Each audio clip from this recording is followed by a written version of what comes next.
That was pretty good. Pretty good. I wasn't trying too hard. I got a sore throat. This is Guy on Springfield, our review of Marge In Chains here on Four Finger Discount. I'm Dando. He is. I'm Guy on Springfield. And yes, welcome to the podcast that is Whisper Quiet. Yeah. Hope that worked. It hurt my ears quite a lot. Hope that didn't clip the audio too badly. But yes, welcome to Marge In Chains and Guy on Springfield. Yeah. What do you think of this episode? Just quickly. I didn't like this one as much as I've liked previous Guy on Springfield's, right? Mm-hmm. There's a lot to love about the episode. There's also, as a parent now, there's a lot you can relate to, particularly in that opening act.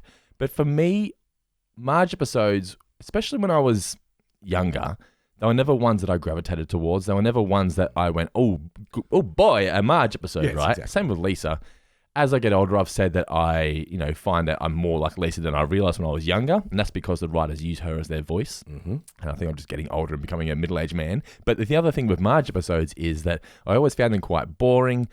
Now, being someone who's lived the stay-at-home dad podcaster lifestyle for the last couple of years, I can really relate to someone in Marge's position and situation and see the simplicity of her character, and I can really relate to those kind of elements that when I was younger, thought were really boring, but now I go, hey, it's just like me. Okay, so essentially what you're saying is you've grown out of your hatred of and contempt for women. Not quite grown out of it. Okay. Getting there. Good. Yeah, it's good that you're a work in progress. Now, the reason I asked that is, I was, doing cruising around the internet as, I was surfing the net, as the kids like to say, and found that there was a bit of disdain for this episode, certainly from a particular sort of forum that talks about The Simpsons a lot. There was like... When was this forum? Was this a recent forum, or was this one from like the 90s? I don't think it was from the 90s. Okay, because there are some ones on like Simpsons Archive and things like that where you can actually go on and see what people thought of the episode when it first came out, which are really interesting to go back and read sometimes. Yeah. Well, I'm not going to name names or throw any particular site under the bus. Right there, why not? If they've thrown the review out there, then we can name names. Who didn't like it? It was No Homers. No Homers. Yeah, friends of the pod, yeah. Oh, okay, well, yeah. There was a lot of talk on there about, I didn't like this episode at all. Yeah, and... For what reasons? They had various reasons. I think one of the main issues that people had was they thought that it was quite actually misogynistic. And I think they were specifically focusing on the seeming glee that Apu and Sanjay took in taking down Marge, with one line in particular we can talk about a little bit later. Putting the bitch on ice, I'm assuming. Putting the bitch on ice, yeah. Here's the thing. I don't see it as misogynistic because... if I'm watching this, and I've got a whole bit about this, I see Apu and Sanjay as the real villains of this episode. They're the ones you're not supposed to like. Mm. I don't think... because I think Apu's despicable throughout this, and it's just completely ridiculous to the length he's willing to take this for someone who he knows, Marge, right? He knows her well. Yeah. Homer's one of his best customers. Granted, they do have snakes steal his store, right? That's karma. But I don't think it's enough karma to justify us to not forgive Apu, but for us to go, oh, well, at least he got what was coming to him. I don't think it's enough because in the next episode he's getting his store back. That's true. Now, having said that, they do allude to the fact that the Quickie Mart does have a parent company. I hope I'm not stepping on one of my trivia questions. Yeah. I don't know. To counteract this claim of misogyny, I would maybe have that parent company like going down hard on Apu and Sanjay saying, no, prosecute this. We don't negotiate with terrorists kind of deal. You need to show that. You do need to show that. I know they did throw it in there because this was the first episode ever written by Bill Oakley and Josh Weinstein. That's correct. Probably my favourite showrunners in the history of The Simpsons. My peak year of The Simpsons for me personally is season 7 and 8, and that's when they were in charge of the show. I just think that's when the show was at its best. This is the first one they wrote. Apparently their script was very different to what we got in the end, which I'm going to delve in a little bit further. Now, Bill and Josh, they did throw... They're sticklers for details, and they threw in that line about the parent company, probably for that reason to go, it's not just a poo. Yeah. But there wasn't enough to sort of... He was going along with it. He seemed to be enjoying it. Yeah. No, he was That's what was annoying to me. Taking way too much satisfaction in the downfall of Marge. Yeah. Well, everybody was. Everyone just jumped off the bandwagon, threw under a bus, and it's like, yes, she accidentally had a bottle of bourbon in her pocket. That's for me this is my negative of the episode, was it felt a bit far-fetched. The lengths in which this town and the people were going to hammer down Marge for accidentally having a bottle of bourbon in her pocket. True, yeah. To the point where I'm going, in reality, right? I know this isn't reality. It's The Simpsons. It's Springfield. But are we supposed to believe that A, she would even be found guilty? There would even be a court case really for this when there's no priors? And like someone like Judge Schneider would actually send this mother of 3 children to prison for it. It just seemed silly. This kind of ties into something I want to talk about because, there's been a lot of to-do about The Simpsons predicted this and The Simpsons predicted that, and this is regarded as a very prescient episode in terms of like, oh, well, the Osaka flu equals COVID-19. Yeah, well, 2020, this episode went viral because people were replacing Osaka flu with coronavirus. Yeah, actually. And we've mentioned it recently a lot. People don't fact check anymore. No. I'm not saying news websites in particular, but just fans, even just people in general. They go, oh, The Simpsons predicted it. And I had so many people sending me, my personal friends who don't really follow The Simpsons. They're Simpsons fans. They watch the show when they were kids, but they're not diehard Simpsons fans. They go, did you see The Simpsons predicted the Coldplay thing? And I go, do I have to explain to everybody? No. I'm like, I just by the end, I was just doing the laugh react. I couldn't be bothered explaining it. And I don't want to be that guy going, well, actually, it's actually not real. You don't want to be comic book guy. No, exactly. So this one went viral because people were thinking they actually predicted coronavirus, not just a flu, like actual coronavirus, even though it wasn't in like a term in when this episode aired, 93, right? But and also, what was the other thing that the killer bees as well was another one? Yeah, killer bees equal murder hornets, and the riot at the end equals, I guess, the Black Lives Matter. Any riots. Or any uprising in the US. Or something like that. What I'm thinking is the whole town turning against Marge is kind of emblematic of a town that's on the edge. It's having its nerves frayed by, oh, there's this virus going around. Everybody's sick. Nobody's feeling good. Everybody's kind of on the razor's edge, and about to sort of snap. And the town needs a scapegoat. You see it when all these people are outside Dr. Hibbert's office saying, we want a cure. We want a cure. It's like flu. You just need bed rest. No, give us placebos. Give us something. Anything will be a placebo. Where can we get these placebos? Yeah, everybody is just, really tightly wound. And so when something... There's that element to it. Look, that's maybe a stretch on my part, but that's maybe how I choose to read it. But when something goes wrong and everyone has an opportunity to go, not necessarily, oh, she's the cause of our problems, but, oh, here's something we can focus our anger on. Here's something we can maybe all agree on, even if it's the most tenuous of reasons. So, I don't know, that's one way of looking at it, certainly. I'm watching this going. By the end of it, I asked myself the question, what was the point of this episode? What were they going for? Because the episode's called Marge In Chains, and I feel that this episode would have been pitched as Marge goes to prison. Josh, Bill, go write that. Yeah. Right. And apparently they did a lot of research. And they did a lot of women in prison research. I'm wondering what that might have actually entailed. Yeah, but a lot of realism to it. And maybe that explains why, for an episode that's called Marge In Chains and marketed as the one where Marge goes to jail, she's not in jail all that much. She doesn't go to jail till like the final 6 or so minutes. And even then, there's barely any scenes in the prison. There's not that much. And we get introduced to characters like Phillips and Tattoo Annie, but not enough substance there for us to develop any form of connection to these characters. Oh, no. They're just sort of there and very forgettable, to the point where I'm just going, should she have just even gone to prison at all in the end anyway? Well, look, I'm not saying this is how you could have done it. It could have been interesting that all these women in prison are basically in prison because they've just been pushed to the edge by either having to do with deadbeat dudes or life pressures or something like that. I mean, Phillips alludes to that. She's got a shitty husband, but she's stabbed with a Phillips head screwdriver. But yeah, you're right. I mean, for the episode being titled Marge In Chains, not a lot of chains in there. It's the one where Marge goes to jail. That's what it's marketed. That's what it's known for. It's the one where Marge goes to prison. But we don't even really see her response and her having to learn to live the prison lifestyle. That's right. Yeah, it's not exactly an episode of Orange Is the New Black, is it? No. I mean, for all of it being called Marge In Chains, I really view this as a Lionel Hutz episode. Yeah. Or just a tribute to Phil Hartman episode, because he's just got this terrific 1-2 punch of some great Troy McClure stuff and some really great Lionel Hutz stuff. Yeah, it's not really a Marge-centric episode at all. She's kind of the, I guess, the catalyst for some events, but she's almost like a second or third string player. I was watching this feeling like this is actually very similar to our last guy on Springfield, The Boy Who Knew Too Much. A lot of it is court case based. There we go. Something happens in the start, we get a whole act about a court case, and then in the end, it's just kind of like, Oh yeah, but other stuff happens. But as it's like, oh, Marge. I looked and I was like, it's like the 16-minute mark, and now Marge is only finally going to prison. And even then, she doesn't seem all that bothered by it. The family's like, "Oh, we'll miss you." And it's just, I know they had a kind of somewhat emotional moment in the courtroom, but I don't know. It just felt like it wasn't that big of a deal. Marge is being taken away for 30 days. It's not so much her going to jail as the smear on her reputation as well. I mean, the way that particularly Helen Lovejoy acts. I mean, she is also, to me, I've always seen her as a villainous character. Oh yeah, like she's never had any positive traits for me, Helen Lovejoy. She's always just been the busybody, thinks she's high and mighty when really she's not at all, and just gossips about everybody. Sure, yeah. She's not a good person, Helen Lovejoy. No, and no sort of karmic retribution for her either. No, but at the end though, when they have the statue for Marge, like the town's just like, "Hey, Marge, there's a big town, welcome back," and I'm like, what do you mean? I know. What the hell is going on? And here's the thing. Look, I know that they've played this up for comic effect. Yes. But the whole, we're $15 short. Look, that gag works when it's like, we're short 4 cinder blocks, we can't build a children's hospital. That's funny and that works. When it's, we're $15 short, exactly what Marge's squares would be like.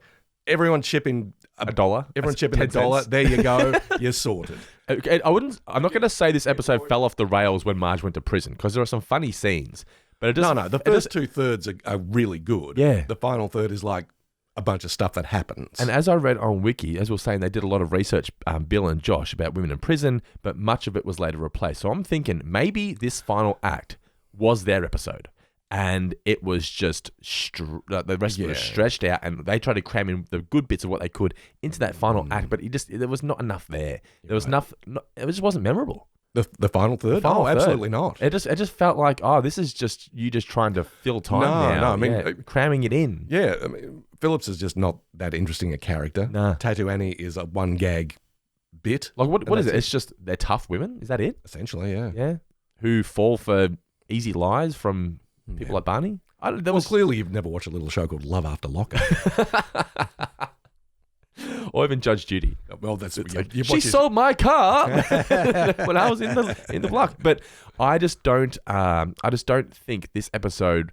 It felt like a story of two halves. It felt like the court case, and then it felt like quick cram in Marge in prison at the very end there. Well, not even 2 halves, like 3/3. Because not even the whole final act is her in prison, because you've got her coming back home, the kids trying to clean up the house. There's all these extras. Like she's only in prison for like 3 minutes of the episode. But certainly the first third of the episode, maybe the first act even, is just Springfield is infected with Osaka flu, and the town kind of starts to fall apart as a result. For mine, actually, no, not the funniest. The court case is the funniest, mainly because of the whole Lionel Hutz stuff. But I reckon that first third is that's the best part. That's pretty damn funny. For me, the first act feels like Golden Era Simpsons. The second act is good. It's enjoyable. But it's just not a great deal happening. It's a lot of Hutz stuff, right? But not a great deal happening. The final bit is just whatever it is. Yeah. You know, the final bit is let's wrap this up. But she can't stay in prison. No, of course. And that's the thing. You're watching this going, well, she's going to get out. Well, it's only 30 days anyway. That's correct. What's the point? Yeah. But like I was saying, I mean, it's not so much the prison sentence as the tarnished reputation. And that reputation needs to be restored by the end. It doesn't really feel like it is. It's just more like, we realized, what a pivotal part of the community. I mean, it's not like, we've cleared your record. We know that you didn't steal it or something like that. I mean, you didn't necessarily need, look, here's some security camera footage that shows, she was flustered or something like that. Or, Apu says, oh gosh, I think we made a mistake with that one or something like that. No, it's just she gets out of prison like, we missed you, Marge. Here's a statue. They needed to get Marge on the stand and have Marge explain herself. And I think it could have been a really emotional, nice moment of her just saying, I'm sorry. Yeah, I'm just tired. Not even that. Have everybody else saying, it's not necessarily admissible in court, but it's like, we pushed her too hard. She was the foundation. She was the rock that we were all sort of, relying on. Because it feels like that's the point of this episode. The point is them trying to say, how great is Marge? Yeah. We'll break down the systems breaks down without her. Yeah. Not even just have her family do it. Have other members of the community saying, or other female members. Marge can't go to prison because of this. She, her marshmallow squares are what keep this bake sale going. Yeah. Just it seems trivial, but all the little things add up. Yeah. And I just think it should have been everyone in town showing her appreciation, not sending her to prison and going, oh shit, we probably shouldn't have done that. Yeah, and for purely selfish reasons, because it's like, we did make our $15 and we've fallen a bit short. No, she needed character witnesses. Yeah. Anyway. Yeah. But hey, look, that's aspects of the episode we weren't exactly fond of, but I think there was plenty in it to be very, very fond of. Am I right? Oh, yeah, particularly the hut stuff in general. But I also just wanted to touch on, I mentioned earlier about the relatability and being a stay-at-home dad and me being able to sort of relate to Marge more. That scene where she is, I'm not going to say the word breakdown, she's not having a breakdown in the Quickie Mart. But I guess it's just a case of it's the overstimulation of everything. Oh, right? Yeah, pushed right to the edge. She is just, there is so much going on at home and in Springfield where everyone's sick except for her. So it's up to her, it's all on her shoulders to keep the thing afloat, right? Yeah. And that's pretty much life here. Not Nicola, she obviously helps out a great deal. It's a team here. Mm-hmm. But just even when there's two adults in the house, when the kids are sick, there is so much going on. And kids want this, kids want that. The cats are hungry. To the point, sometimes I just sit there and go, I just need a second. Oh, yeah. And it's so easy to understand how Marge, she didn't steal the bourbon. She forgot that it was in her pocket. So easy to do. You've only got so much bandwidth. Yeah. I compare parent life sometimes to managing a restaurant where the customers are never satisfied and you don't get paid. Mm-hmm. It's just, there's always something that they complain. They're never happy. Like, kids are just being kids, right? They don't understand the trivial aspect of their life and how the slightest thing is like the greatest thing, the biggest thing in their world. But sometimes I'm just getting dinner ready and Elliot's like, I want this. And Holly's like, but he's doing that. And then this is happening. I'm just like, overstimulated. So when I see Marge in a supermarket here, I'm like, I feel your sister. Sure. It's hard sometimes. And and I just thought they really, really captured the emotional stress of being a parent sometimes in that scene. Yeah. I love in the golden era, they do a really good job of these visions or dream sequences. This wasn't a dream, but just the animation and seeing all the faces everywhere. It's like the overstimulation. That's it to a T. Well, it's a very relatable show in that regard. And I think that's, part of its secret sauce, isn't it? The fact that, it's like, okay, these are cartoon characters, but hey, they're also just like me. Yeah. And The Simpsons at best walks that very fine line of like, I can relate to this, but it's also kind of heightened. But anyway, what were your favourite moments from the episode? This episode actually has a few of my all-time favourite moments, just little gags. Yeah, you thought one that was in this one was in the previous episode. Which one was that? It was something the blue-haired lawyer says. That's correct, but it is in this one, yeah. I mean, because the blue-haired lawyer wasn't even in the last one. It was so bizarre. No, but he's so confident this time around that he can waste the jury's time by rating the super hunks. I'm sorry, that line tickled me when I first saw this episode, and it tickles me to this day. I'm just holding up, magazine covers like, who do you think is more handsome, Tom Cruise or Mel Gibson? It's like, where are you going with this? What a 1993 statement that one is. That's both still looking pretty good for gentlemen of their age. Yeah. But yeah, rating the super hunks is just, it's just a phrase that's entered my personal vocabulary. But another one of those, and this is also Mike Reese's favourite joke apparently, or favourite joke to date. He might have other ones since then. I read that and I was like, you guys in the audio commentaries say this so often it's lost all meaning. It's like, this is one of my favourite lines. Yeah, this is one of my favourite lines. And 10 minutes later, it's one of my favourite lines. I'm like, you guys just throw it out there like it means nothing. Fuck it, I'm sticking to my guns. This is great. Yeah, but it's Troy McClure saying, you might remember me from such films as P is for Psycho. Yeah. I'm sorry, that's fantastic. Explain what you love so much about that. Well, first of all, it's the kind of movie you can imagine someone like Troy McClure appearing in. It's like some 1965 B movie. Yeah, it's like something that Rick Dalton from Once Upon a Time in Hollywood might have appeared in. But also just a great sort of... And P is not a P word. No. You say psycho at lines up. Where's the P in that? Yeah. So, yeah, but P is for psycho. Yeah. Also, just the delivery. P is for psycho. The president's neck is missing. Also, not a bad gag, but P is for psycho is just... perfection, as far as I'm concerned. Also, 2 psycho shout-outs in this episode. Yeah, because when Marge is going to the Lovejoy's bathroom. That's Flanders. The Flanders bathroom. Yeah, that whole staring through the peephole is a direct lift from Alfred Hitchcock's Psycho. It's beautiful. I love it. One of my favourite moments comes just before that bit there, when she says, I'll keep an eye on it. And Flanders is like wiping his mouth. And he doesn't say anything, he just nods. And I'm like, it's just the subtle nod of, that's right, you fucking watch her. Like, Flanders can be such a bitch sometimes. Oh, a lot of good Flanders stuff in this episode, by the way. There's a lot that I enjoyed in this episode, so I hope you don't mind if this takes a little while. But when the Osaka flu hits Springfield and people are getting very, infected by opening boxes or whatever, I've got 2 that I really enjoyed. Just Patty and Selma giving each other a juice loosener, but when they both end up, just that, I thought was fantastic. But Wiggum shooting at it. Yeah. That's brilliant. I love it. And the POV of you being the fog, yeah. Just coming after. Horror movie style, yeah. Yeah.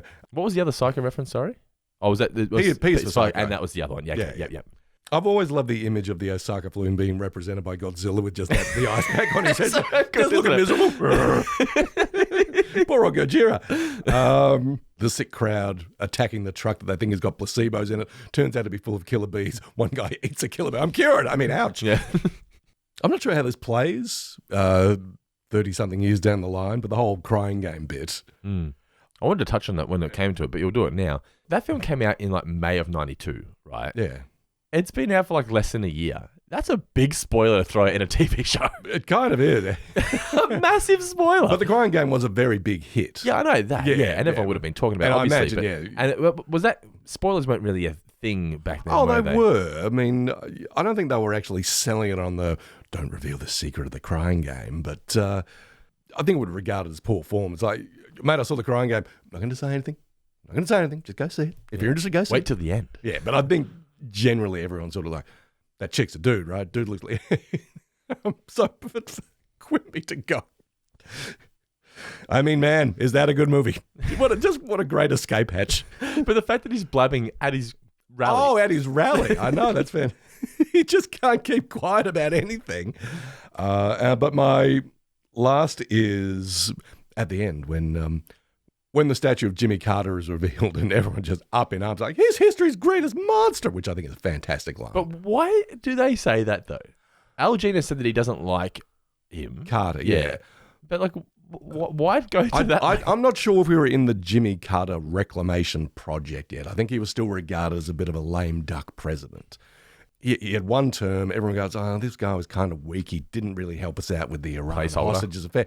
Kind of, yeah. I mean, I think they made fun of him again with, was it George H.W. Bush? Well, there's another episode where they just, he's just building houses and stuff. That's right, yeah. which he did. I mean, he ended his presidency and he started doing stuff for Habitat for Humanity, an absolute fantastic humanitarian, and now is regarded as one of the, a really great president because... we're coming off, America's coming off Watergate. There's no faith in politicians at all. This is pre the Reagan era, sort of the cult of personality, celebrity politician era begins with him in earnest. Carter is kind of a placeholder, but he's making the best of a really shitty situation, a terrible economy. And he's trying to sort of restore faith, but he's not sugarcoating it for the Americans. He's basically saying, we're facing a crisis of constant confidence here, people. America's not in a good state. And this is not what America wanted to hear, not what the world wanted to hear. So when Reagan comes along and says, we're going to make America great again, he actually did say that. Yeah, they're all like, yeah, give us hell, Reagan. Whereas, Carter's kind of like, oh, this guy's telling us the truth and it's a bitter pill to swallow. Yeah, when he died recently, did he make it to 100, Jimmy Carter? I'm not sure if he did. I can look it up while you continue. I don't think you heard a bad word about him from people who mattered. Age 100, yeah. Yeah. I think we're like, wow, this guy, served his country both in the military and as a civil servant, as a politician. Christian, married to his childhood sweetheart or his teenage sweetheart his entire life. Solid dude. What's his speech name? Yeah, it's not really... It's on the statue. The statue says Malays forever. I think he refers to Malays at least once, but I think it's in that speech that I referred to. He's got an iconic speech where apparently it's known as that speech. We have a crisis of confidence. I think that's what he's talking about. Okay, I think Malays might be in there or at least sort of alluded to. Yeah. I remember as a kid going, who the hell is that? Yeah. So I guess, again... As our pal Rainier Wolfcastle says, that's the joke. Yeah. That someone so inoffensive is history's greatest monster. It's just entered my personal vocabulary again. It's like, he's history's greatest monster. Yeah. I love that. I loved, so it was a prison sequence. And I've touched on it in previous episodes how I love the relationship between Homer and Marge. It's just, and their sex life. Homer's saying, I don't want to push you into anything, and Marge just pounces on him. Oh, yeah. Marge, she's ready to get down. Oh, my goodness. And there's no secret to that. Like, Marge is always ready to go. And I love that they sort of lay a little breadcrumb before that, when Marge is about to go to prison and Homer says, I'm going to miss you, Marge. And it's not just the sex, it's also the food preparation. Yeah. You're thinking, skills with stains of all kinds. He's going to be the horny one. Yeah. Yeah, and instead it's... Yeah. So, yeah. But that's an empowering woman moment as well. Because, like, for a while, even when I was growing up, it felt like women and sex was like, only men are allowed to be down and dirty. Like it's it's something that men want and women women are allowed to be women, just as loving for sex as men now, and that's fine, right? That's acceptable. This is news to me. But women, like seeing someone like Marge, just like, I want to pounce on you now. It's just like, that's great. Oh yeah, for the conjugal visit to get conjugal. Oh yeah. Yeah. Trivia time. My first question for you is, where does Arnie Pie in the sky vomit onto? It's the 12th and Main. Yes. And who does he vomit onto? It's Otto. It is Otto Man. All right, my first question here, because I had the 12th and Main question as well. Okay then. What are Wiggum's demands of Marge as she exits the Quickie Mart? He wants a Capricorn freshener. Mm-hmm. Something with coconut on it. Yes. Two cinnamon something? It's 2 coffees. 2 coffees, okay. So my next question for you is, Grandpa can't have liquids after what time? It's after 3? 3 p.m. I looked it up. Apparently that's a thing where if you are known for having to go to the toilet a lot throughout the night, they say don't drink liquids after 3 p.m. Seems like a long time to go without water, right? It really does. Oh, maybe if it's like a 5:30 bedtime after Wheel of Fortune or something. Maybe. Maybe. I'm not looking forward to my older years if that's the case. Yeah. How are they going, by the way? How are they going?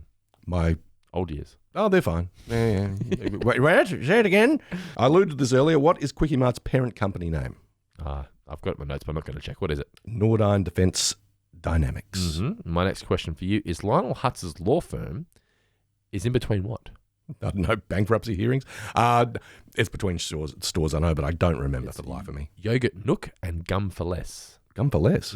What's his store called? What's his firm called? I can't believe it's not a law firm. I can't believe it's a law firm. Yeah. Which is the same gag they've just said. I can't believe they invented it. Yeah. It's the same gag twice. But I mean, obviously his store name came first. Yes. Correct, yes. I have one more question. Speaking of Lionel Hutz, after the case against Marge, there is a case against Lionel Hutz. It is being brought by who? The National Council of Churches? That's right. All right. My final question for you is, how far is it to Mexico City from Springfield? Because when he is taking off, you see the sign. There's Ogdenville's another one on there. Maybe North Haverbrook's another one. I'm not too sure. But I didn't pay attention. You'll have to tell me. 678 miles. One could probably surmise where Springfield is in the United States from that. Someone did do that on IMDb. Let's try and find that person. A lot of time on their hands. People take that shit seriously, man. Mm-hmm. Yes, this is from, it doesn't say the user's name, but the wide-ranging debate discussion about where in the United States the Simpsons' hometown of Springfield is located may have another clue in this episode, as Jailbird Snake is towing the entire Quickie Mart building. He comments that he's taking the thing to Mexico. As he disappears down the road, a sign on the road says the distance is 678 miles, roughly the distance from Brownsville at the southern tip of Texas to the Mexican capital. Driving from anywhere else in the US would be a longer trip. So Springfield is now Brownsville? Interesting. Brownsville is a very Simpsons name. It is, isn't it? Brownsville. Anything else on the IMDb? Oh, we didn't talk about the inmate number, of course. 24601 is from Les Mis. Is from Les Mis, yes. It's been on various Simpsons episodes. Whenever there's someone that's got a prison thing or whatever, that was Marge's inmate number. Actually, there's a few things here as well, but we'll touch on it when we're doing our full review. Before we do the full review, of course, we need to give out some shout-outs. Shout them out. Yes, starting with the incredible Katie G with her $100 support. Thank you so much, Katie G. Also, shouts to the following people. We have Glenn Gomez, Justin Parker, Zach Pruitt, Shani Macca, Elliot J. O'Neill, Isabella Murphy, Rach Beasley, Stephen Roberts, Sean Devey, P. Anderson, Timothy Burleson, Andrew Davis, Kevin Dental Plan, Flood, Bella Winterbank, Jack McFadden, Heath Appleby, Adric McLeod, Mark Trelevin, Ginger and Pickle, Preston Murray, Talia Enriquez, Declan Phoenix, Brian McCoy, Logan B., James Shepard, Joe Reedensek, Dave Pretzels McNally, Gavin Lang, Charlie Joe, and Damian Miller. Thank you for being top tier supporters, Stonecutters here at Four Finger Discount and keeping the lights on. Indeed. Thank you for being a friend. If you want to support the show, you can do so by following the Patreon link in the description of this video/podcast. All right, Mr. Davis. So the original air date of Marge in Chains was May 6, 1993. Let's do the box office quickly. 1993. The Crying Game was 92. What was 93? May of 93. One quick guess. That's your time. It is, but it was also a long time ago. Is The Fugitive in there? Let's have a look. If you got that, that's a pretty good guess. May 6th of 93. So we've got Indecent Proposal is number 1. Sidekicks is number 2. With Chuck Norris. It went from number 18 to number 2. That's a big climb, right? That's the power of Chuck. Yeah, it is indeed. Number 3 is Indian Summer. Oh, yeah. That's a very nice sort of ensemble tale of kids who went to camp together and reunite as grown-ups. Got the late Bill Paxton in there. Spider-Man director Sam Raimi in an acting role. Oh. Yeah. Not a bad little movie. It's fine. All right, there we go. They were the top 3 films. I'm amazed it made it as high as number 3 in the box office. Yeah, at the US box office on May 6, 1993. The production code 9F20, written by Bill Oakley, Josh Weinstein, directed by Jim Reardon. The chalkboard gag, I do not have diplomatic immunity, and the couch gag is a miniature family climbs onto a normal-sized couch. So the episode kicks off with what? I can't believe they invented it. I can't believe they invented it. Products you could only imagine before. We've got the SS microwave. My crepes are done. Guy laying in the pool, the doggy doorman, good evening Rex, and the mobilier, the chandelier for the car. That's pretty good. Yeah. Then we get Troy McClure, the man himself. This is a very Phil Hartman spotlight episode, this one, wasn't it? Yeah. And stars of such film as... P is for Psycho, and the president's neck is missing. Now, here to tell you all about the remarkable new inventions, including this one here. The juice loosener. The juice loosener, which was, the only way to get juice from an orange was using your eye. You mean there's another way?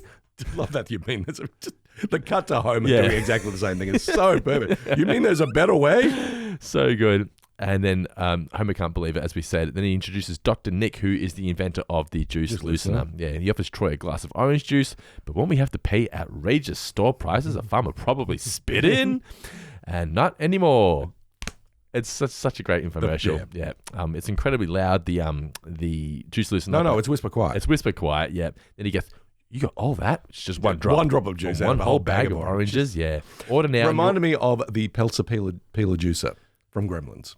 He did have the. Yeah, that's right. Yeah. Except that's mostly spit out pulp and it's spit out a little more juice, but yeah. I always remember the toothbrush. Oh yeah. Yes. Oh, the bathroom buddy. Yeah, the bathroom buddy. That's it. Yeah. Bathroom buddy. What a good movie. So then... do you hear them? Gremlins 3 is apparently gaining traction. No. Been reports in the trades. Going to be written and directed by Chris Columbus, who wrote the original script for this one. Will it actually happen, though? Well, they're talking about it. As long as the Gremlins aren't all computer generated, that'll take away some of the magic for me. I think so, yeah. Like the whole magic was they'll just puppets. And I think viewers and fans of the originals would prefer, if it doesn't look realistic, just to have puppets. I think so. That's the charm of it, right? Well, let's see what happens. But apparently they're waiting on the okay from Big Daddy Steve Spielberg to say, no, I'm happy to send this out with my name on it. Zach Galligan apparently said, "Oh, it's happening." He will. He's like, "I need this." Quiet. You might remember it from such movies as G is for Gremlins. And G is Gremlins 2, the new batch. You might remember it from such films as Gremlins and nothing else. Sorry, Zach. But they just tear him to shreds in the commentary. Oh, God, yeah. Howie Mandel eats him alive and spits him out. I think I said when we did our review show, talked about that, but also how he just seemed really kind of thirsty. Yeah. Sorry, Zach. What a thirst trap. Indeed. Anyway, but yeah, so this is where they've done the infomercial for the juice loosener. If you order it now, you get a free thing of Sun and Run. The sun lotion, that's also a laxative. McClure puts it on and runs off. Yes, indeed. I've got here, this whole bit just feels so true to what an infomercial is because it just feels off the cuff. Even though it's scripted and it's animated, the way, the energy of the room, clearly Troy McClure is just riffing here. Oh, yeah. And the fact that he didn't do any research onto what Sun and Run actually is before he puts it on makes you know. He is, as we said, he's just a former star who's just doing what he can to just pay those bills now. Oh, yeah. Look, hey, he didn't write the stuff, man. He's just delivering. Yeah, exactly. So he's just there just riffing, just being Troy McClure. You can see Krusty doing this quite well as well. Oh, sure. Yeah, anything for a buck. Yeah. I used to love watching Good Morning Australia with our man Bert Newton. And they always have these kind of infomercials on there. And Bert would just get over there and he's just tearing these products to shreds. Oh, yeah. But that's what they preferred that because it's like, well, Bert's giving it the tick of approval. Like Bert's left the desk. Yeah. It's like asking, a comedian to come over to Johnny Carson's desk. Like, oh, I made it. Yes. Yeah. Then Homer calls quickly. He wants to, drink juice, lose weight, won't get chest pains from answering the phone anymore. And it cuts to us in Osaka now where they're packing the loosener, the juice looseners into the boxes. And we've got two guys here who are unwell. One's got a shattered pelvis for the last 3 weeks, and they both laugh. It's all out of sync. Yes, again, a very early 90s joke. Yeah, they cough into the box, tape it up, and send it on its way. That's bad taping, by the way. Yes. Who's now a professional, back on the docks, mate. Well, got to make a little scratch any way you can. So, yeah. I was going, that's bad taping, particularly international. More patrons, guys, back in the factory again. We need more patrons. Help a brother out. I wouldn't say factory, back in the warehouse, we should say. Indeed. Warehouse worker. Honest day's work for an honest day's pay, man. Yeah.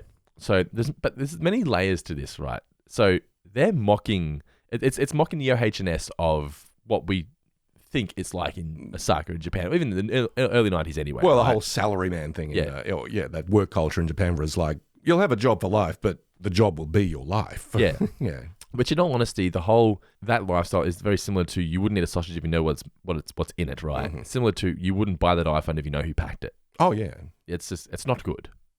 No. You wouldn't shop at Kmart if you knew who packed those Anko shoes. You know what I mean? But on that note, there's also the fact that these workers here think that they're getting one over their boss by saying, "Don't tell the boss that I'm sick." Yeah.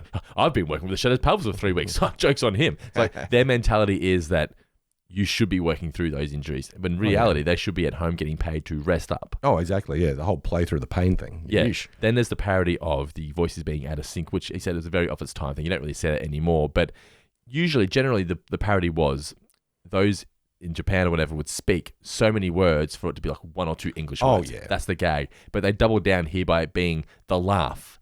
And that's the one that gets dragged out. Even the laughs are longer than what they should be. But then 6 to 8 weeks later, the loosener arrives.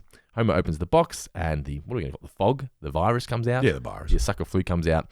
Skinner then tells Agnes to get one of her extra special hugs ready. And then he opens the box and he gets done by the germs. Coming into every orifice in his head. When he says that out loud, this feels very much mansplaining to the younger audience at home who might not have quite an idea of what's going on.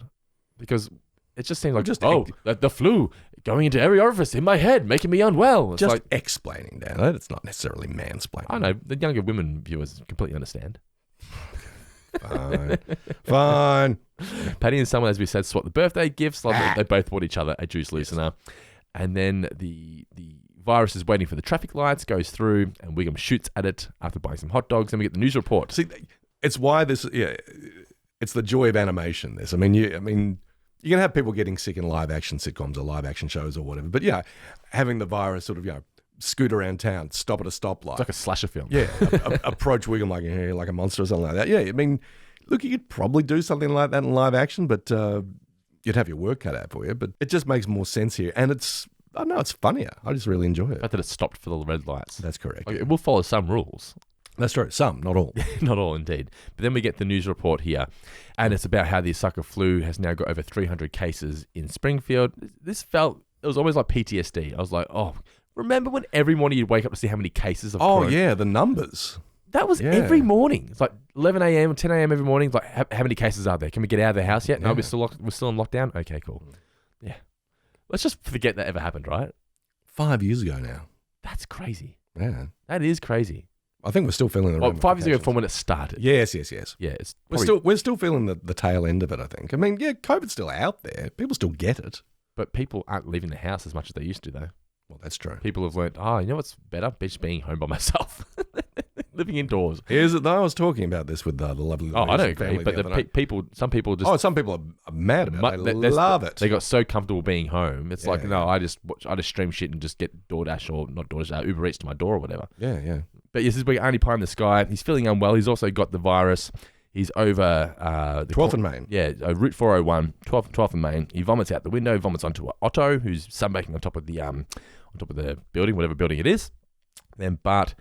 his temperature is 98.6 here, which works out to be 37 degrees Celsius, which slightly above. Only slightly above, like 36. 36 is supposedly room temperature. Anything 37, you start getting a little, maybe a little bit unwell. So then he makes her do it again because she says, you're feeling fine, and he tries to force himself to feel sick, and they get inside of his body, you get the germs saying, we keep getting orders to let the virus win. And he says, must be a school day. And then lay down and surrender. It was a nice touch that the virus had the voice of Snake here. Oh, yeah. But I definitely tried this when I was a kid. From time to time you'd wake up and you just feel like, I just don't want to go to school. And I know I'm not unwell. And you would almost like try and give yourself a headache. All right, I'm not unwell enough. Yeah. Did you ever have that moment where you try to give yourself try to make yourself hotter or try to give yourself a headache? I never did. Now, some reason I must have been a really goody-goody. I mean, I never sort of tried to convince the folks like, I'm too sick to go to school today. I always, I did. I never did. Okay. But yeah, and there was always that moment of, I've thrown the pitch out, waiting for the results. Is she going to buy it? And the days when she goes, fine, just go to Nan's, I was like, yes! Beaumont pie for lunch, homemade chips. That does sound pretty nice. Ready, steady, cook. Good Morning Australia, Judge Judy. What was that show, Beauty and the Beast? Oh my God. Nan would watch her stories, which were, I think they're still on, right? Young and the Restless and... Summer, yeah. What's Young and the Restless and... Days of Our Lives. Days of Our Lives, man. Whenever I hear that music, I just think of Nan. Nan's house. But Bart is now actually unwell. He's got the coal pack on his head, sitting there watching Itchy and Scratchy. The germs of endearment. It's nice when the Itchy and Scratchy cartoon is relevant, corresponds with the episode. You can almost say that Itchy and Scratchy is the South Park of Springfield. Because they are doing an episode based on something that's popular right now. Like South Park have the ability, if something happened yesterday, next week's episode of South Park could genuinely just be about that. Yeah, it doesn't have as much substance to it. It's just a cat and a mouse killing each other. But the ability to be able to produce an episode timely, in a timely manner, very much like South Park. Bart then laughs, but actually coughs. And the episode is interrupted by a message from Quimby, who says he's cancelled his holiday to the Bahamas, but turns out he hasn't. The guy walks past playing the... Steel drum. Steel drum, is it? Okay, yes. So clearly, this is meant to be a take of a lot of politicians who do this. Apparently this happened with Ted Cruz. Okay, yeah. Yes. And I remember ScoMo got in a lot of trouble when Australia was like on fire. That's right. Look, he didn't really try to deceive anyone. That He just wasn't here. He just wasn't here. Yeah, Didn't come back. He's like, let me know how it's going, guys. Yeah. Well, he doesn't pick up hose. No. Burns then says he's not worried though because he's come up with this like germ-proof hideout, but turns out Homer's already in there eating a sandwich of some sort and uses the whole... My name is Mr. Burns. Yes, goes back to that one. Then the mob are demanding a cure from Hibbert, who's standing on top of the clinic. I guess he is. He is, yeah. And he says the only cure is bed rest. He says anything he gives to them is simply a placebo. It's just all in their head. A placebo, for those of you who aren't aware, is just when they give you something to make you think you're getting better, when really it's all in your head. Yeah, it's a little sugar pill. This happened recently. Elliot had to get a blood test last week for his foot injury. In a moon boot at the moment, young Elliot. And they told us they have numbing cream there, right? And we get there, and I said, oh, do you have the cream? Because I told Elliot, don't worry, mate, it has numbing cream. And she goes, oh, we don't have any of that. You can buy it from my chemist warehouse. I'm like, oh, okay, cool. She goes, but you have to wait an hour before it starts working. I'm like, okay, so we buy this cream, blah, blah, blah. He ends up getting the blood test done. He still feels it. He realizes now needles aren't anything to be scared about, but it didn't work. And afterwards she goes, yeah, it doesn't really work. It's just so the kids think in their heads that it's actually numbing the skin to make them feel like it's less painful. And I'm like... You could have told me this before I went to chemist warehouse. I'm like, I went and spent $20 on cream. Yeah. But she's like... Because Elliot was really nervous. But she said, I didn't say it, but in reality, if I didn't go and do that, Elliot would have panicked because he thought he was getting numbing cream. Sure. If the idea of numbing cream wasn't addressed in the first place, then he wouldn't have been thinking about it. But then when he was told, oh, we don't have any, he immediately went, oh no, I need that cream because I was told it would hurt less. So that's when I had to go and buy it. Maybe it's a scheme they got going on. A scheme with my chemist warehouse. You can just get down the road and get some cream if you like. This is your conspiracy theory. And then afterwards, I don't give a shit. And then afterwards, I don't believe in conspiracy theories. And then afterwards, she's just like, nah, it doesn't really work. And I'm like, fine. You say you don't believe in it. You should. But then I said to Elliot, I said, see, it didn't really work that well, didn't it? He goes, no. And I said, but did it hurt? And he goes, not really. I'm like, see, it's fine, mate. I said, needles are easy because blood tests are in for like 20 seconds or so getting blood out. Yeah. I said, needles are just in and out. And he goes, I'm not scared of needles anymore. I'm like, good man.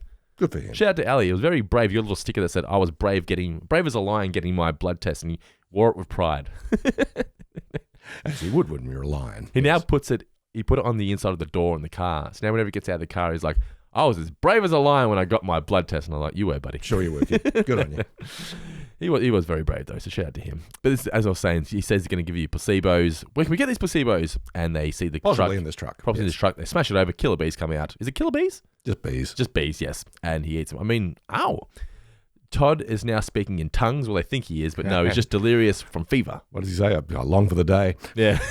And Maud asks why God has forsaken them, and then realizes he once laughed at a married with children gag about a limp plant.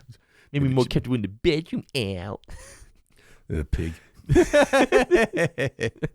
I love how they do a fairly faithful Ed O'Neill and Katie Seagal sort of it looks just like caricature, yeah. Yeah.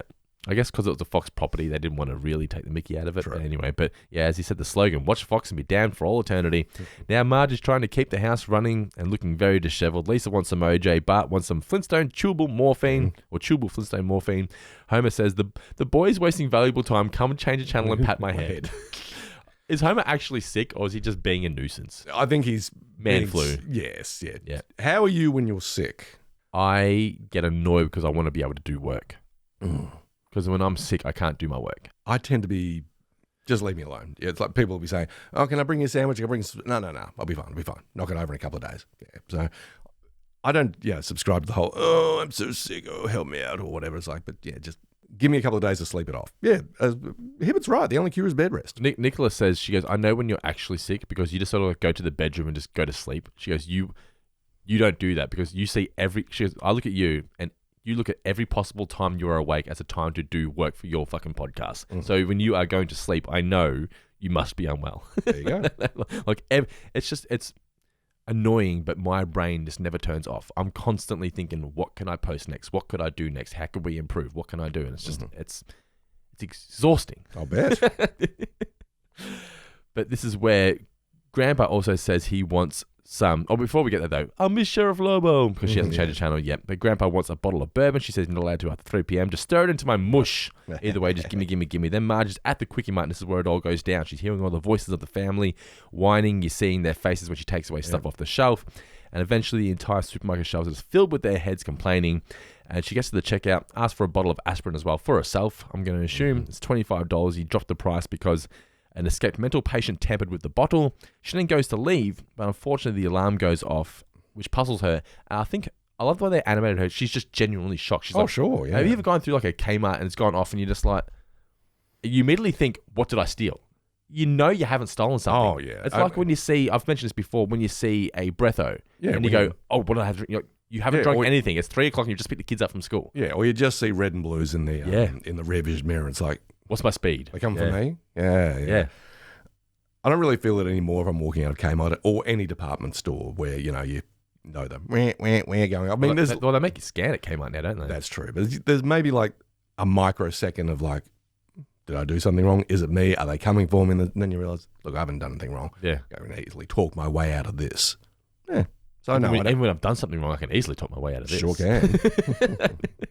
Sure can. Well, when's the last time you stole something? Because you said you used to steal a lot when you were a kid, right? I didn't steal a lot when I was a kid, but I stole some when I was little. What was it? It was just usually books. Books. Wow. Okay. I thought it was lollies. Books. Fair enough. Yeah. A couple of bookstores. I tried to steal a book once, got caught, and I never did it again. Oh yeah. Well, I got busted trying to pin some sunglasses, and then. Oh wow! What did you put them on your head and just walk out? That's correct. Yeah, I just put them on my face with the tag hanging down. That's correct. Is that actually what you did? No. Oh. But I got busted, and how old were you at this time? I was probably about 17. Okay. Yeah, and I never did it again. I was scared straight. Yeah. Don't do what Donnie Don't does. Did they leave a message on the? No, there was no. I was worried that might be the case. Yeah, but I think I really sort of got off with a warning more than anything else. I had to go up to the store detective. Oh, did you? Yes, yeah. You got the Bart Simpson treatment. I did. Try and save. Yeah. Wowee. It's pretty gnarly. I was a bit worried there for a minute. There was that time I got accused of shoplifting at Big W in Geelong. They wanted my license. I was like, mate, you're a store fucking security guard. I don't have to give you shit. Like, he's like, I'll call the police. I'm like, call the police. I've stolen nothing. It was because I bought something using my phone on Afterpay and I didn't have a receipt. He's like, where's the receipt from Target? I'm like, it's Afterpay right there. He's like, no, I need a physical receipt. I'm like, it's 2025, you blithering fool. Who has fucking making friends all over town. Who has physical receipts in 2025? Who uses cards anymore? So then she gets accused of, well, not quite accused of shoplifting. Apu tries to play it cool. He says to Sanjay, help her with their bags, but then speaks in Hindi. Yes. To essentially, this is what he says. So I looked it up, what he actually says. So I had a terrible fear in watching this episode. Yeah. It was like, are they actually speaking Hindi, or are they being very early 90s? It sounds very Simpsons 1993 for them to just do that, right? Hey, Hank, just say something. Just make some stuff up. Yeah. But thankfully, no one's watching this outside the US, or I don't think they're watching this in India. Yeah, but the writers, Bill and Josh, were smart enough to go, let's not do that. They dotted I's and crossed T's. Yeah. Because later on, I mean, we talk about pie. And apparently they did their research. Because what they did was they called the Embassy of India in Washington to get them to translate it to make sure that it was actually all said correctly. Didn't the embassy sort of say, okay, fine? Yes, they said the embassy was not interested or happy, but they still did it. Shout out to the Indian embassy. I'm not angry. I'm just disappointed. Just confused. Who are you? Why are you calling me? But the translation was, this is some guy on Reddit. He's given it a crack.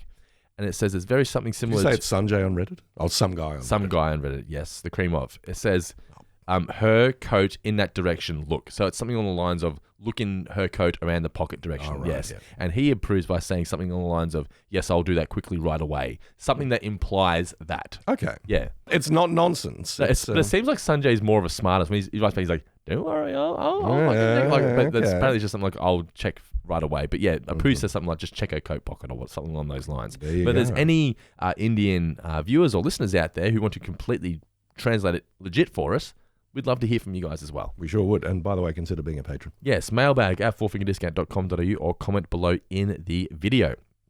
So he checks her pocket, finds the Colonel Quickie Mart's. Yeah, Colonel Quickie Mart's Kentucky Bourbon. That's a great name, isn't it? It is. And the police cars arrive. They ask for 2 cups of coffee, auto freshener with Capricorn on it, and something with coconut. It just seems crazy that 4 cop cars have rocked up because Marge is taking some bourbon. But hey, for the sake of the story, let's just go with it. That's the thing. I mean, you had, as I said before, certain people taking issue with it. It's like, why are there so many cops coming for Marge? It's like, come on, guys. Really? Yeah, it's a story. This is what you're taking issue with? Yeah. So it's now time for them to go see Hutz at the I Can't Believe It's a Law Firm. And then he says, because you've chosen me, you get a smoking monkey. Better cut down there, Smokey. I love the genuine excitement of he's taking another puff. Oh, yeah. He's taking another puff. Check it. Look at this thing. It's great. Just great Phil line. Yeah. Phil line reading from that one. Better cut down there, Smokey. Yeah. He's more interested in this than actually helping Marge at this point. Greatest to ever But do. Marge's not interested in the smoking monkey. She says it's all a misunderstanding. But then this is where he realizes, oh no, we've got Judge Snyder. Yeah. And why is that an issue?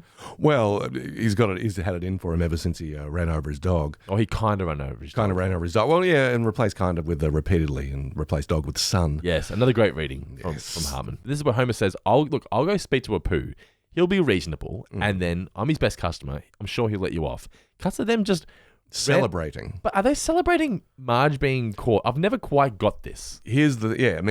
Why are they celebrating? This isn't a civil case. They're not about to get damages. Yeah, or anything like that. Yeah, is it just how they hang out? It's just so bizarre. They're celebrating, and Homer's like, "Can we not do this?" And they said, "We're putting that bitch on ice. We had to the full extent of the law due to our parent company, Nordine Defense Dynamics." Yeah. It's just like, okay, sure.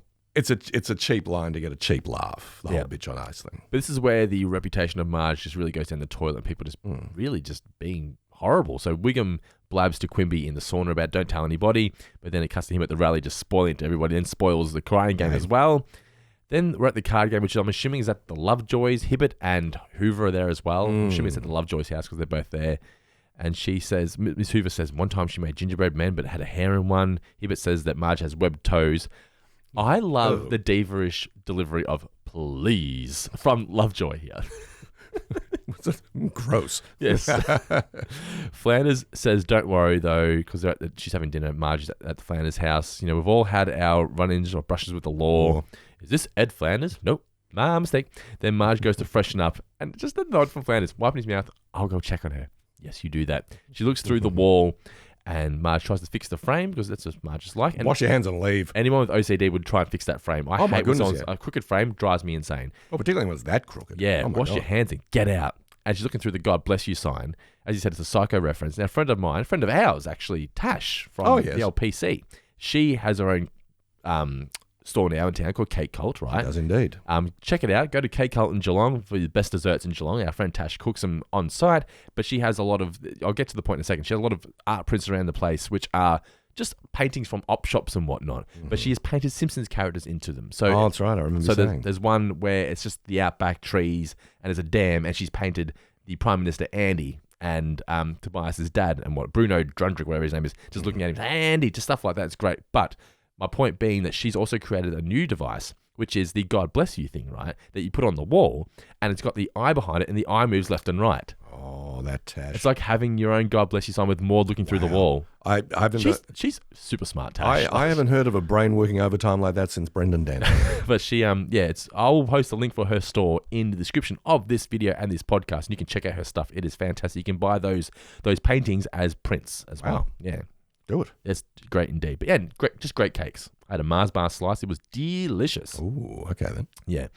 So they've kicked Marge out of the house. We're told her to just get out. Then it's time for the court case. And the blue-haired lawyer, he's your bit. I'll let you take it away. What does he do? Well, no, he's just he is so confident of Marge Simpson's guilt that he can waste the jury's time by waste the courtroom time. Yes, by rating the super hunks. Super hunks, indeed. Who is the biggest hunk? Mel Gibson, 93. Mel Gibson or 93 Cruz? I'm going to say 93 Gibson. I agree. 93 Gibson, for all his faults now, 93 Gibson is a far bigger hunk than 93 Cruz, in my opinion. Not an unhandsome man, not an ugly man, 1993 Tom Cruise, but I think Mel pips him at the post. Just feels like he was a bigger action star, a tough guy. For me, a hunk is a guy that can beat the shit out of people, right? What's your definition of a hunk? I think a hunk is many things to many people. See, when I generally think, you're thinking of a Hulk. I'm thinking a hunk is usually like, oh, that's a good-looking chunk of man, is what a lady meat. Or a gentleman who feels that way might go, what a hunk. Yeah, so look, it might be a combination of all things, but no, I think Mel is probably the super hunk of this particular time. Yeah, indeed. But yeah, so it's just not going Marge's way. The blue-haired lawyer is on his game, and Lionel Hutz is not, is he? No. Not a good lawyer. No. He's going to win. We have Helen Lovejoy on the stand, and we need to put it out there that Helen Lovejoy was probably the worst possible person in Springfield to be in the Quickie Mart at the time of this happening. Oh, absolutely. Yeah, not good at all. Just looking for the worst in just about everyone. As the wife of the minister, I'm privy to a lot of information, and here it is. Marge's husband doesn't earn much. The family's a mess. And then made the drinky motion. That's fantastic. Yeah. Let it be known the drinky motion. As I said, there are some lines in this that just enter the collective consciousness, and I'm pretty sure drinky motion. You've said it a lot in this podcast. I've used it, but it's been used many times by many people, I'm sure. The drinky. It's just hilarious to say. Frink then shows the Zapruder is that what it's called? Zapruder film? Yeah, the JFK assassination, and Marge's hair's behind at the grassy knoll. Basically just... JFK, the film, probably had just come out. Was that early 90s? Early 91, I think. 91, yeah, so it was still a thing. Yeah, Seinfeld were doing parodies of it and whatnot. Was it almost like the JFK assassination became a thing again? Very much so. Yeah, okay, yeah. So Apu's now on the stand, just being a obnoxious jerk, really. So Hutz is... Well, first of all, Hutz is holding the bourbon, and then he realizes, oh, you want me to drink you? And then he races off, and he calls his AA sponsor, who is... David Crosby. Actually voiced by David Crosby. Correct. Yep. Now, you know the story behind this, I'm guessing. Yes. So basically, he says here to him, take it one day at a time and know that I love you. There's two things here. Not only is that a reference to the lyrics of their song, Teach Your Children, yes. About where they say, and I love you. But Phil Hartman also designed the logo for Crosby, Stills and Nash. Yes, yeah. I mean, I think one of the writers here says, Phil developed or created an album cover for Crosby, Stills and Nash. That's not the case. He did their logo, an album cover. He did a lot of album covers. Like over 40 of them. Yeah. Like he was a graphic designer before he became a comedian. Oh, yeah. What a man. Oh, absolutely. yeah. But no, the logo for Crosby, Stills and Nash... I say this with all due respect to Phil, who we love and adore. Not the best logo. Yeah, it's pretty plain. It's kind of ugly. Yeah. Then Hutz asks Apu if he's ever forgotten something. He's like, no, never happened. Yep. He goes, I can recite pi to 40,000 places. The last digit is 1. Oakley and Weinstein, of course, being the sticklers for information. Details. They prepared for this scene by asking David H. Bailey of the National Aeronautics. That sounds like NASA. Is NASA? Yeah, the National. I've never. What you've never wondered what NASA actually stands for? No, did you? What's NASA? Call NASA. Yeah. Unlike the bad taste joke, it doesn't actually mean need another 7 astronauts. Yeah. For the number of the 40,000th decimal place of pi, and David H. Bailey sent them back a printout of the first 40,000 digits. and here's the thing: how would they have received this? Probably by a fax. Yeah, it would have been 100%. Oh my God. How many faxes? How many sheets? How many pages are going through? Yeah. So then, of course, the great button to this is Homer going, pie. Hutz then asks what colour his tie is, and it's a red and white striped tie in a half Winslow knot. It's something that may shock and discredit you. I'm not wearing a tie at all. But just the vamping while he's getting it over. Yeah. I'm not wearing a tie at all. Yeah. I'm not wearing it. It's so confident. And the jury believes it. Apu then questions himself. No further questions as the tie's hanging out of his sleeve. This sums up the sheer stupidity of Springfield. Because, yes, we have to suspend our disbelief that he turned and faced the courtroom. Arguably, the jury as well. Oh, yeah. And he did all of this in front of them. So we're supposed to believe that they didn't see that. But still, it's funny. It is. Over dinner now, Hutz says to the kids, I don't think your mum's going to be going to prison. They're all happy. And Lisa compares him to a modern-day Clarence Darrow. Is he the black guy from the Mod Squad? No, that is who, Guy? That is Clarence Williams III, a fine actor, no longer with us. But he played Link on the Mod Squad. Ah, yeah. Yeah, which Lincoln. Yeah. Lincoln Hayes. Yeah. That's correct, yeah. I mean, are you aware of the Mod Squad? You know what that's about? Is it like the A-Team? It's closer to 21 Jump Street. Okay. Yeah, this the height I've not watched any of those 3 shows. Okay, this is the height of the counterculture, you know. But so you got hippies, you got all that kind of business. But TV doesn't really want to see too much about that. But they do love cop shows. So what you've got is cops are like, well, you know, there's all manner of crime, you know, with the kids these days. But you know, they're not going to accept a square like me with my coat and tie. We're going to have to send in some more modern types. We're going to have to make a mod squad. So you've got a white dude, a white girl, and a black dude. So the 2025 version of the Mod Squad will be guys who make modifications to PlayStations and computers. That's correct, yes. Your computer needs boosting? Get the Mod Squad. And they actually remade it into a movie back in like the late 90s with like Claire Danes. Really? Yeah. I've never heard it. Is it called the Mod Squad? It's called the Mod Squad. No way. And it was like, no. The beginning of the trend. We don't want this. The Dukes of Hazzard. What else we got? We got the Starsky and Hutch was another one. The A-Team. Oh, well, we talked about this on the movie Club with Maltland Davis, I believe. Yeah. A lot of TV shows just getting reboots. Correct, yeah. None of them really all that good. No, I think when we talked about Mission Impossible, the fact, that during the 90s, it was like, let's get all these TV shows and make them to me. And they're exactly 2 good ones. You're a fan of SWAT, aren't you? No, not really. I thought you said you were a fan of SWAT. No, I thought you thought because Colin Farrell was in it. I'm pretty sure you said you were a fan of SWAT. You were talking about Colin Farrell. It was a Colin Farrell film that you were a fan of, and Leonard was like... It was Miami Vice. Miami Vice, I apologise. Yes, I knew it had Colin Farrell in it. Yes. Is Colin Farrell? Colin Farrell is in both SWAT and SWAT, Miami isn't Vice. it? Yeah. Yes, indeed. Because SWAT's not a TV show. SWAT is a TV show. It is a TV show? Okay. Yeah, from the 70s, yeah. It's not that great. No. If you want a good laugh, Mm. I'm not sure if it is the opening credits of SWAT, but it's something I saw recently when I was doing one of my YouTube deep dives. It was like an opening credits thing, and all the members of the SWAT team are like, when they introduce them, they're like jumping through windows or doing these really impractical kind of moves that just show how cool they are. It's like, this just doesn't seem right at all. Yes, but no, he's in SWAT, but he was in Miami Vice. SWAT, not a good movie. Miami Vice, a great movie. Not Clarence Darrow either. Not Clarence Darrow. Shall we talk a bit about Clarence Darrow? Yeah, he's known. He became famous in the 19th century, I believe. I don't think I've written it down in my notes, but basically he represented a lot of unions. Became famous in the 19th century for high-profile representations of trade union causes, but also criminal matters in the 20th century, including representing the killers Leopold and Loeb. There's also one called the Scopes Monkey Trial, which was, I think it was the state of Tennessee wanted to outlaw the teaching of evolution in schools. They're like, no, God created man. None of this. We were not here otherwise. None of this monkey business. Hide those bones. Yes, indeed. And I think there was a teacher called Scopes who was like, no, we're teaching evolution. That's the real deal here. And Darrow, a very high-profile lawyer, represented him. So, yeah, I mean, he was kind of shorthand for like big gun lawyer. But this is where Bart says to Hutz, I want to be a lawyer when I'm older, just like you. And there's one thing America needs, it's more lawyers. Can you imagine a world without any lawyers? Love this meme. Yes. So that gets used a lot. It's just a vision of world peace, essentially. Yeah. Are they actually using the I'd like to... no, they wanted to use I'd like to teach the world to sing from the Coca-Cola commercial, but they couldn't get the rights to it, so they did something that sounds similar. I'm not going to lie, I never put 2 and 2 together. I didn't think of that commercial when I heard this. I just saw it as like a world peace harmony song. I got the Coke thing. Yeah, For those of you, without spoiling anything, fans of Mad Men know exactly what we're talking about. That's exactly right. Yeah. This next bit was kind of odd to me. So it cuts to Hutz resting the case, but he's not wearing any pants. And it turns to Crosby just shaking his head, and I was like, okay, so that came out of absolutely nowhere. Yeah. Why is he wearing no pants? What is going on here? Is he got so confident in his abilities, he figured, I can treat myself to a drink. And he's just taken it, one sip too far, and now he's showing up in court with no pants. He doesn't seem drunk. No, he's just not wearing pants. Yeah. Anyway, but he then says he wants to move to a bad court thingy, a mistrial. Yeah, that's why you're the judge. I'm the law talking guy. Is this just because this is the thing? That's where they say that she's guilty, right? Well, he gives him the napkin. It still says guilty, and it's guilty spelt wrong.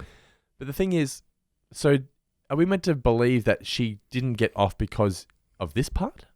because of this. I'm a little confused. But this is where Because the last episode time- starts to sort of... Because last time we saw the courtroom, they were all like, oh my God, Pooh was wrong. Maybe he is wrong. And Pooh's like, maybe I did get it wrong. And then it's just like, no, she's still guilty. Yeah. Like, this can't be the chain of events that results in her being, them turning their opinion, swaying As I their said, opinion. this is where it goes off the rails. I don't want to say the term off the rails, but a little it's shaky. Yes, okay. The ride gets a little bit rough. Shaky. That's Shake It, isn't it, that song? It is, Isn't it Miley Cyrus's brother, that guy?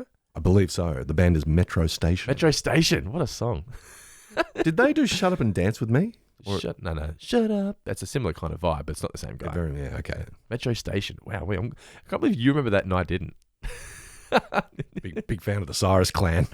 Yeah, don't tear my heart. But Marge Hey, then... tune into going down to South Park and check out our episode. You got F in the A. Yeah. Just check out Going Down to South Park. Great show. We just did the Jeffersons. You'd be ignorant if you didn't watch it. Yeah. Margin gets taken away. Lisa says, you're still my hero, Mum. Bart says, you're busted out. He just needs a cocktail dress and a crowbar. Does the Bartina. Bartina, yes. I've got a story here. The Down I Go, right? Mm-hmm. I've only ever heard anyone use this in real life once. And I was at high school. And I knew the reference when he said it. And it was a guy who was a new kid at school. Wasn't like necessarily friends with him. He'd only been there for like, I don't know, 2 or 3 days. And we're on our way to class, and we had to go up and down stairs. It was at Geelong High School, the big Win Stanley building, whatever it's called. And he had to go 3 flights of stairs. We're up the way, and he's going up. And it's almost like he had both arms full, and he starts sort of falling over. And it's just like slow motion. He just goes, down I go. And it just falls down. I was like, what a lord. Is that the Simpsons reference? He goes, yeah, it's one of my favourite bits from the episode. I was like, we're going to be best friends. I was remember him just going, down I go. It's fucking ate shit. Books go everywhere. Yeah. James Crabtree, one of my groomsmen at my wedding. Oh, that's one of my best friends still to this day. And that's where our friendship developed, from down I go. Homer then says he's going to miss Marge, not just for the sex, but the food prep as well. Skills with the stains of all kinds. But he also miss how lucky you make him feel every single morning. That's nice. That's what modern Simpsons is missing now. Oh, sure, yeah. Because you believe it. Oh, yeah. There's gag, ridiculous, silly Homer. But no, at the end of the day, he loves this woman. Oh, yeah, 100%. Yeah. It's a lovely expression of it as well. Just have, you're lucky you are to wake up and, oh, my goodness. Yeah. But they drag her away, essentially. And Apu says, well, her behind bars, our store is secure. Like, he's showing... No remorse. No. But like last time we saw him... No second thoughts at all. Last time we saw him, he realised he was wrong. Anyway, but Snake has taken the store to Mexico, and that's the end of that chapter. Then it's like the final little bit here. So Marge is arriving at the women's prison, a prison for women. She enters her cell. Very Marge here. Knock, knock. Introduces herself, and she meets Phillips, a woman who is in there called Phillips because she killed her husband with a Phillips head screwdriver. They're eating dinner, and Marge, it's just so nice not having to cook. Yeah. So very, very bright side. I think this episode would have benefited from an extra 5 minutes or so of just these kind of bits of Marge adjusting to prison life. You know, we don't see any negatives to her being in prison, do we? Correct. Besides the fact that she doesn't get to have sex. But again, maybe that's the joke in terms of like, oh my God, she's been so busy taking care of so many people. Now she's in like what you would regard as generally the worst situation. I mean, no one wants to go to jail, and she's kind of like, oh, what? So it was like a holiday. Someone's actually going. Yeah, it's like she's gone to Rancho Relaxo. Yeah, you know, I mean, what? That's what I wanted to touch on at the start, and I didn't get to it. Was that we already got a similar story of Marge leaving the family, and it going to shit with Homer alone, which was the previous season. Yes. So it's almost like they wanted to do the same story, but how can we do it? She has to go to jail.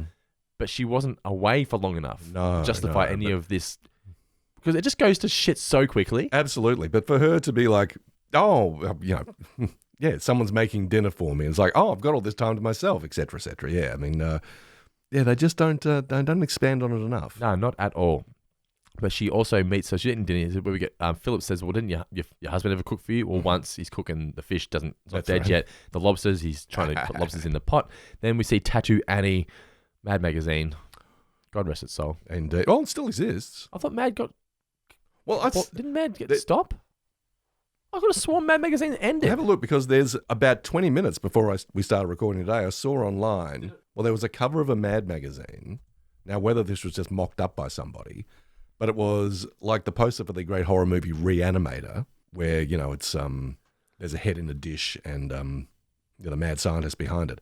And it's Alfred E. Newman's head in the dish, and it's Robert F. Kennedy behind him. But it was a Mad Magazine cover.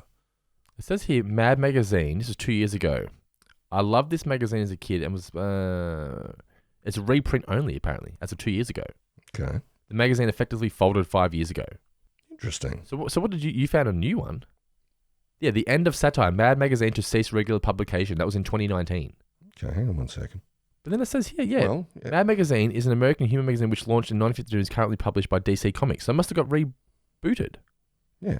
Facebook, Mad Magazine. Look what we've reanimated. Revived old pieces and all new ones make up our Mad Science issue on sale Wednesday, August 13 in comic book stores. Yeah, it definitely got cancelled. Well, it's back, baby. That's reanimated. good. I did not know it was back. That is good because I used to love going to the... I was that kid that used to go to there and go, try and do the folding without bending it. Because I'm like, once I've bent it, I've got to pay for it. Sorry, you can't do that. That's not how it works. No one's. I would not be buying a Mad magazine if someone's done the folding. Like, you have to be the one that does the folding. Of course you do. Yeah, like it's yours. That's what you're paying the money for, to get to do the folding. That's why it's at the very end. You've made it all the way through and here's your treat. Yeah, that is. And they were a treat. Well, there's that point in life where you get old enough to get the jokes. Oh, yeah. The all-arty other. This one here is what kind of slime would I marry? What kind of slime? Is that what I marry? I think it is, yeah. Something like that. What me worry is it? Yeah, it's pretty cool. Mad magazine, Tattoo Annie, got the tattoo on her back. Then it's the family meeting. Homer's like, all right, Marge isn't here. Yeah. This is what's going to be going down. I don't want to wash any dishes while she's away. So we're going to drink straight from the faucet or the milk carton, and we're going to eat while standing over the sink or the toilet. It's good advice. This all sounds very practical. Then they said, what about Maggie? Who's going to change her diapers? Nature will take its course. We'll let her roam free in the backyard. Nature will take its course. Lisa then suggests if we just do all our fair share, we'll be fine. I think we'll all be able to keep this house stable. 10 minutes later. 10 minutes later. Yeah, house is completely torn to shreds. There's an alligator that goes through. You think it's just a sight gag, but they pay it off in just a few moments. Yeah. They're out of clean clothes, and Lisa says, I feel like I've been wearing the same red dress forever. Homer says, go to the attic. There's old trunk of clothes up there, and it's Marge's wedding dress, which he has ripped. We all like to think we can handle these situations right. Husbands, men, whatever. But it's a pretty fairly accurate depiction of what happens when the woman of the house gets taken away. Well, Nicola went to England for a few weeks earlier in the year, like 2 to 3 weeks. And I like to think I had pretty good grasp of everything. It was all under control. But there were times where, little things creep in where you go, oh, I'll do it a little later. See those dishes? Oh, I'll do them tomorrow. And then it gets to tomorrow and you're like, yeah, there's only a few there. I'll let them get a bit built up. And it gets to the point where you're like, Mum's back in an hour. Quick, fix the house. They are indeed a civilizing influence. Yeah. So either you live with a woman and she is kind of like, we can't live like this, or you live by yourself but you have a woman in your life. It's like, well, she's not going to come over if the house is like this. It inspires you to be a better person. Also, if you said to me, what colour is Lisa's dress? I'd say orange. I don't think red dress. It doesn't scream red to me. Like Marge's necklace screams red. Yeah, I would think more orange than red. Yeah, because she goes, it feels like being wearing the same red dress all my life, which is the gag being that they never get changed. They're always wearing the same clothes. Correct, yes. But I never thought Lisa's wearing red. I know, after go back and watching reruns, I'm like, oh, okay, well, this is red dress. I know it's a red dress, but I remember thinking earlier on, red? Really? This seems orange to me. It looks very, I agree with you. Yeah, it looks very similar to Bart's orange t-shirt. Then Bart he's at school, he's comparing lunch to Millhouse. Millhouse has, I believe, a bologna and cheese sandwich, and he's got a pack of sugar and a peanut butter smeared on a playing card. Nelson mocks him because his mum's in prison, so is yours. Hey, let's play. We're friends now. We've got something to bond over.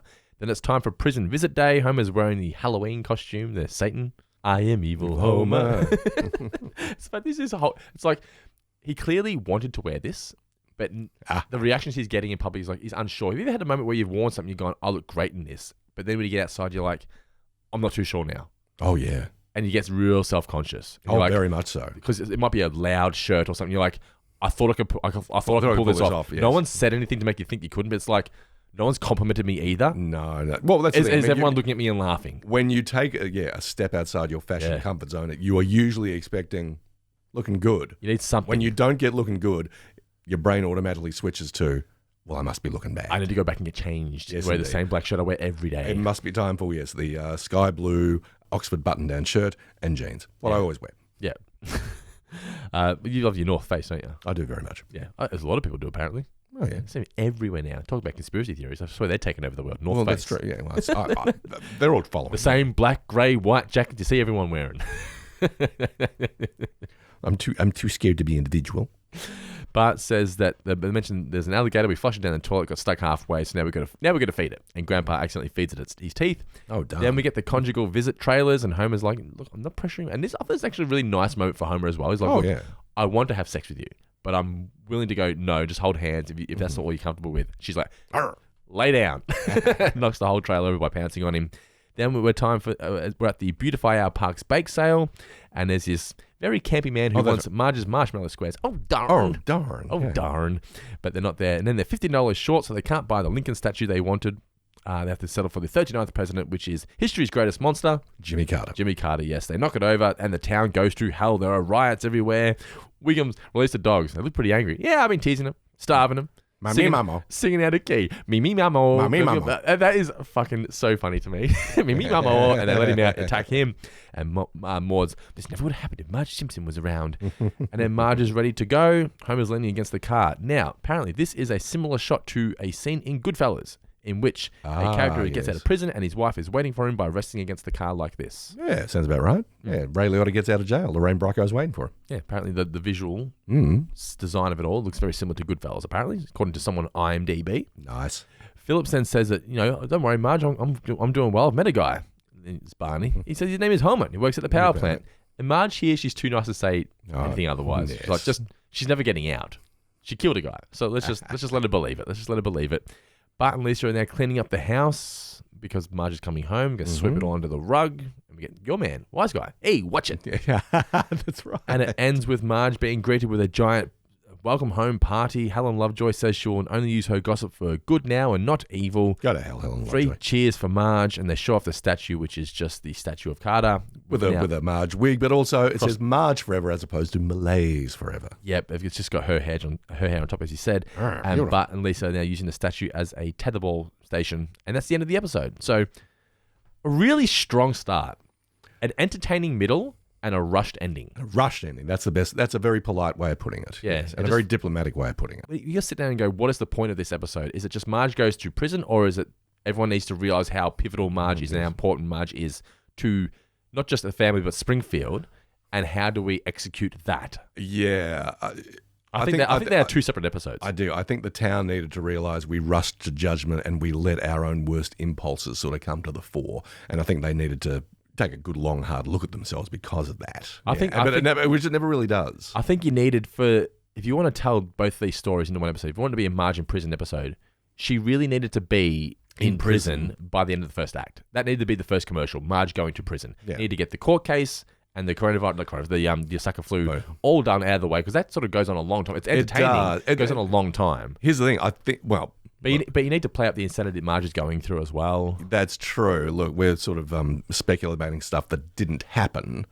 It feels like the court case stuff and the Osaka flu stuff in the first and second acts feels more entertaining than anything they could do with Marge in prison, if you know what I mean. I mean, look, I'm sure if the writers sat down and let's come up with fun scenarios while Marge is behind bars. That's probably why they do that. Tweaked it. Yes. Because, I mean, granted, the stuff in the prison that we got was entertaining. We got the tattoo Annie was a good gag. Yeah. We get her pouncing on Homer, another good gag. I just think there was a lot to... I get the feeling they were probably spitballing ideas in the writer's room for is it entertaining enough? Yeah, what's fun for Marge in prison? And they just sort of crunch the numbers and realise we're coming up with more entertaining stuff with Huts in the courtroom. Yeah. Let's drag out the courtroom stuff a little bit more. I just think if you're going to do that though, what she did wrong needs to be worse. It still needs to be an accident. Yeah. But it needs to be more than just accidentally taking a bottle of bourbon from the Quickie Mart. Like that doesn't, to me, justify 30 days prison. How many times do we see Snake? I suppose Snake goes to prison, but Homer's done so many wrong things, he hasn't gone to prison. It just seems like, I don't know. It's not a bad episode. No. I got a lot of enjoyment out of this one. Absolutely. It's just, for me, and I don't say this very often for Golden Era episodes. There's one where you kind of need to switch the brain off and just go with it. Yeah, which I don't recall ever feeling this way watching it previously. But when you're reviewing it, you're going, this doesn't really make a lot of sense. Foundations are a little flimsy. Yeah. Now, we need to also throw a shout out to our patrons, right? Oh, yeah. They actually didn't vote for this episode. Wait, what? They voted for Hurricane Nettie. But then we realized that we already reviewed Hurricane Nettie 2 years ago with our man from the Best Simpsons collection ever. Oh, okay. Yeah, worst Simpsons collection ever, but Best Simpsons collection, our man Michael, a couple of years ago, which is already available on our feed. And we thought, well, why are we going to review the same episode 2 years later? We haven't touched on Marge In Chains for a while, so apologies, guys. We do appreciate you voting for it. But hey, you got Marge In Chains reviewed. Hopefully you're happy with that. Please keep patronising. Yeah, you're going to be happy with that. You'll be happy with Yes. that. Now, we're going to be coming up with a new theme for next month's quiz, or poll, I should say, on the Patreon page. So if you are a supporter of ours on Patreon, you get to decide which classic review we go back and review for the Guy in Springfield monthly specials. It's always every episode from the first 10 seasons. So we'll think of a theme. If you're a supporter of ours on Patreon, you get to vote and decide which one we do. You get all of that for being just one patron? You mean there's a better way to vote? But thank you guys for all of your support here at Four Finger Discount. For everyone who is watching us on YouTube, hit that subscribe button, give us a thumbs up, and comment below and tell us what you thought of Marge In Chains and what you think of Four Finger Discount in general. We'd love to hear from each and every single one of you. If you're listening to us in podcast world, we would love for you to give us 5 stars on whatever app it is you're using to listen to the show, and leave us some reviews there as well. We'd love to read all the reviews, especially the good ones. And if you can support us on Patreon, as we've mentioned several times in this podcast, we would appreciate that as well. For as little as just $1 per month, you can keep the lights on here at the Four Finger Discount Network, get access to over 100 hours of exclusive content, and get all these shows early and ad-free. No pesky ads, early and ad-free. Whoa. But this has been our review of Marge In Chains. We'll be back next month with another Guy on Springfield. But for now, Mr. Davis, any final words for those incredible viewers/listeners out there? It's like they always say, watch Four Finger Discount and be damned for all eternity.